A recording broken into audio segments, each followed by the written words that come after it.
Seguimos acá en Dar Vuelta al Viento y en la última entrega habíamos visto el Tratado de la Triple Alianza. Pero hay algo que hay que recordar, que es que en 1861 y hasta el 65 se lleva a cabo la Guerra de Secesión en Estados Unidos, o sea, los estados del norte industrializados contra los estados del sur feudales esclavistas que cultivaban principalmente algodón. Algodón del cual se proveían la industria textil inglesa, que ya dijimos era la más importante del mundo. O sea que Inglaterra va a carecer de esta producción de algodón de Estados Unidos, y resulta que el Paraguay produce algodón de fibra larga, que es la mejor para la industria textil.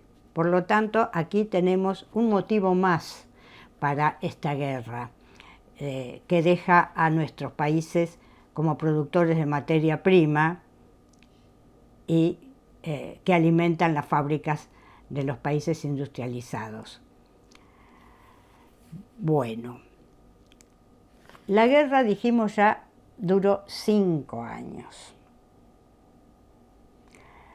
El ejército argentino, según las cartas de un oficial, Francisco Sever, a sus relaciones en Buenos Aires, no estaban lo suficientemente armadas. No es que carecían de armas, sino que las armas eran de muy baja calidad. Sever dice: fusiles europeos fabricados por la exportación, o sea, por la exportación en francés, o sea que compraron, Europa vendió armas de baja calidad. Muchas veces las balas pertenecían a otros fusiles, a otro tipo de fusiles. Realmente pasaban las armas paraguayas tampoco eran de gran calidad, porque habían estado fabricadas en el estado paraguayo, que recién comenzaba con la industria de armas. Por lo tanto, en esto casi podemos decir que estaban parejos.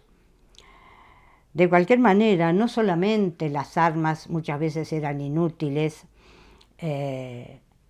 sino que la táctica de guerra que se ensayó en la guerra al Paraguay fue esa táctica que después se empleó en la Primera Guerra Mundial, la táctica de las trincheras, que tragaba tantos hombres como las balas, los obuses y los cañones.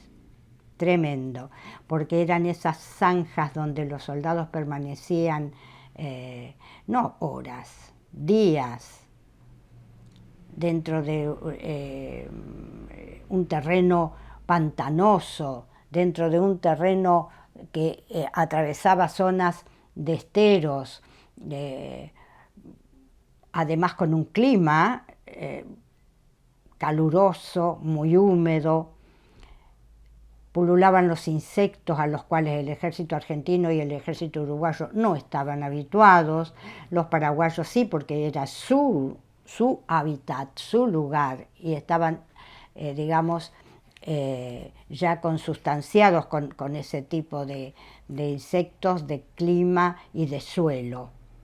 O sea que las tropas argentino-uruguayas sufrieron también esa situación. Y más allá de las pocas ganas de pelear, el poco entusiasmo de pelea que tenían nuestros soldados, el tema es que los soldados paraguayos obviamente tiraban, y o tirabas o si escapabas te fusilaba el pelotón de fusilamiento que hay detrás en cada ejército, y hubo que pelear. No así los oficiales, que peleaban con mucho entusiasmo, según las cartas de Sever y según lo que la historia además cuenta. Tan entusiasmados estaban muchos oficiales que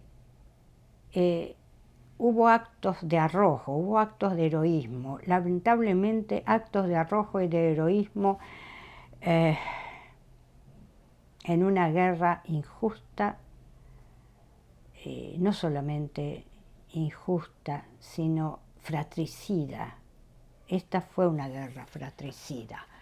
Una guerra fratricida contra la cual, ya antes hablamos, se habían levantado en el norte argentino y especialmente en Cuyo, en Mendoza, empieza una rebelión contra el gobierno de Mitre y contra esta guerra que se consideraba una guerra absolutamente injusta. Tenemos que decir que la mayoría de las batallas fueron ganadas por los ejércitos aliados, aun cuando los paraguayos pelearon hasta el final. Hay batallas tremendas como Estero Bellaco, donde ya el nombre mismo lo dice, el terreno no favorecía una batalla y donde quedaron tendidos 2000 y tantos paraguayos y también 2000 y tantos aliados. Tuyutí, terrible batalla, donde también pierde el Paraguay y donde hay 8000 paraguayos muertos y otros tantos heridos. Todas las batallas tienen enorme cantidad de muertos y heridos. Pero en Tuyutí habían peleado 32.000 aliados contra 24.000 paraguayos. Estamos acá digamos, en una difícil situación para los paraguayos, que pierden esta batalla. Boquerón es una batalla con un encarnizamiento terrible de ambos bandos y que también termina con bajas bastante parejas y muchísimas. No quiero abundar en cifras porque no es, digamos, no son detalles que importan. Pierde, por supuesto, el Paraguay. La fortaleza de Humaitá, ustedes imaginen lo que es una fortaleza, asaltar una fortaleza. Si bien los de adentro a la larga pierden, si los que agreden son suficientes, los que agreden también pierden, porque hay que estar corriendo hacia una fortaleza desde donde las balas y los cañones están en acción. Esa fortaleza de Humaitá, por supuesto que la pierden también los paraguayos. La batalla que ganaron los paraguayos, que es Curupaytí, creo, no estoy muy segura en este momento, que ahí perdió la vida Dominguito Sarmiento, el hijo de Sarmiento, quedó herido el hijo del vicepresidente Marcos Paz y también parece el hijo de Mitre. O sea que nuestros dirigentes estaban tan convencidos de que estaba bien lo que estaban haciendo, estaban tan cipayos que mandaron a la guerra a sus propios hijos. A Sarmiento le habrá dolido terriblemente perder a su hijo, pero sin embargo lo hicieron. Después de la batalla de Yatay, creo que es Yatay-Ticorá, Solano López le pide a Mitre que se retire la Argentina, firmar una paz con la Argentina y Paraguay se arreglaría solo para derrotar a Brasil. Y yo supongo que lo habría hecho, pero Mitre no era su objetivo. El objetivo de Mitre es llevar la guerra hasta el final. Así que la guerra prosigue. Se niega Mitre a hacer la paz por separado.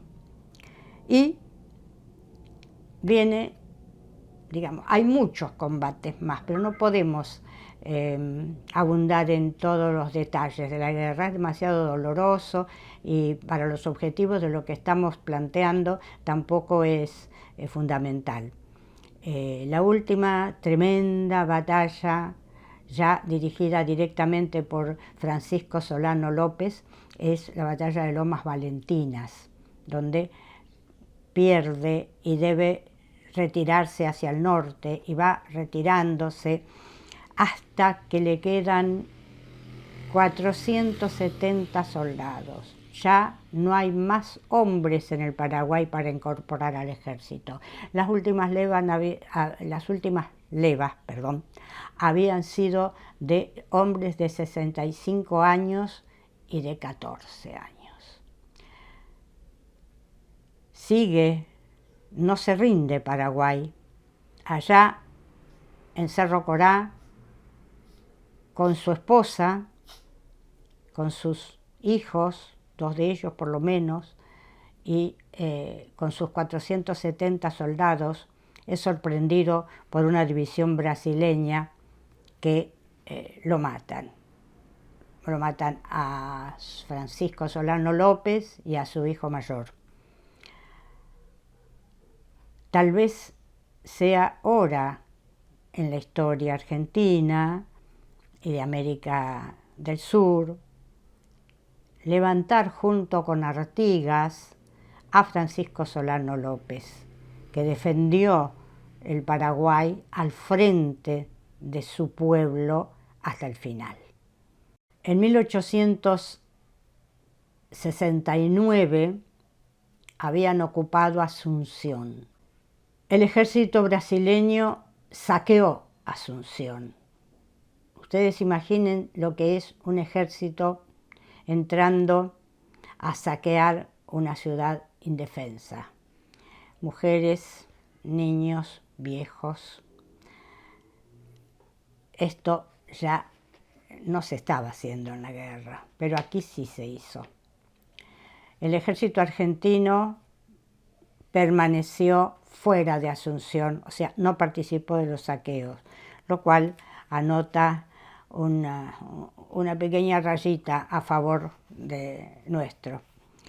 De lo que va a pasar en Paraguay, terminada la guerra, ocupada Asunción, muerto Solano López, hay que imaginarse.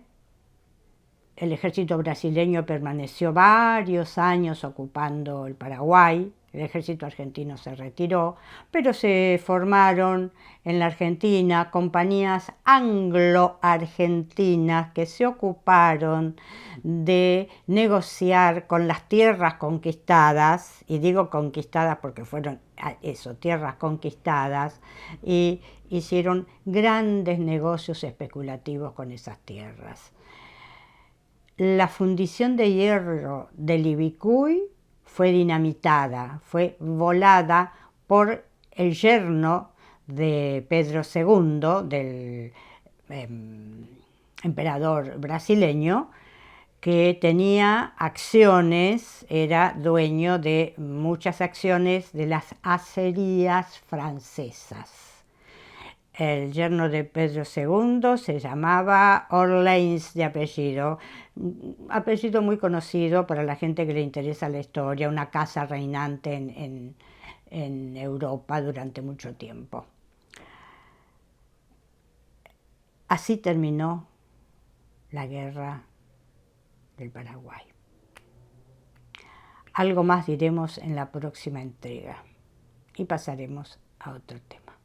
Quiero recordar, ya lo dije antes, que esta guerra contra el Paraguay es algo sobre lo cual tenemos que reflexionar todos los argentinos, me animo a decir los uruguayos y los brasileños.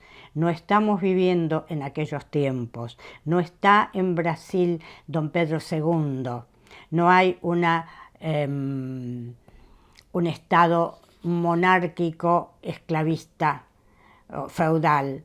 No, la historia ha pasado, hemos tenido distintas etapas, con golpes de Estado, con todo lo demás, pero hoy Hoy tenemos una situación que puede derivar, atendiendo a lo que está pasando en el resto del mundo, puede derivar en nuevos enfrentamientos.